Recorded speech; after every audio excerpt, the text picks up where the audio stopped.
Okay. And this is my 4 people in the audience. Can you see yourselves going around? Okay. All right. And my name is lhunsicker, and I am in Communications 101. And the beginning of my story starts where I was born in Huntington, West Virginia, where I lived the first 6 years of my life in a mental hospital. And I had many adventures there. And I don't know whether I found the adventures or the adventures found me. But and perhaps this is a good time to mention that my father was the superintendent of the hospital, and we lived in the superintendent's house on the grounds. When I was 6, we moved away from there to Virginia, and I came across more adventures. My earliest one that I remember was being in the Brownies, and I was very proud beginning Brownie with my new uniform and my cap and my sash. I went out ready for the carpool lady to pick me up and take me to my early Brownie meetings when I heard my brother screaming from the side of the house. Another way adventures came to me was my brother set things on fire. He set the woods on fire and screamed for me to come in my Brownie uniform, ready and prepared to do my duty. I rushed back and forth down from the creek and up the hill, down from the creek and up the hill, carrying water in my felt Brownie cap and squeezing it over the forest fire. And believe it or not, this worked.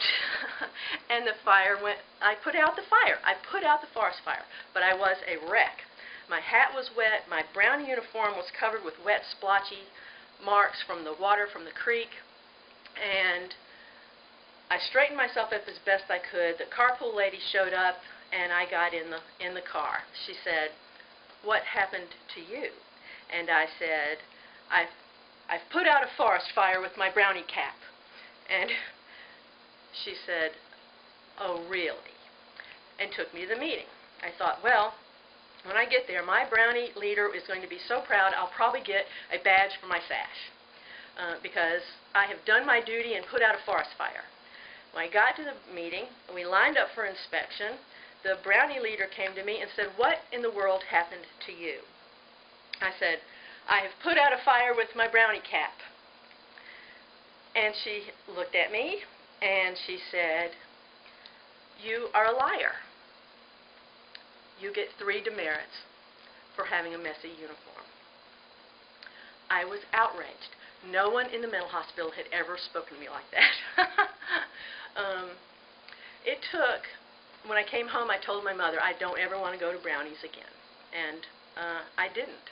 And it took until about 4 years ago of retelling that story to realize how much it had formed in my mind that that little 6 or 7-year-old kid learned that adults did not believe you when you told them about a bad thing that happened. And it became very formative through a lot of my life that you just didn't tell bad things that happened. So as I redefined that and as I re-looked at that story, I realized that my life had been more sane in the mental hospital than it had been out of it. Thank you for coming.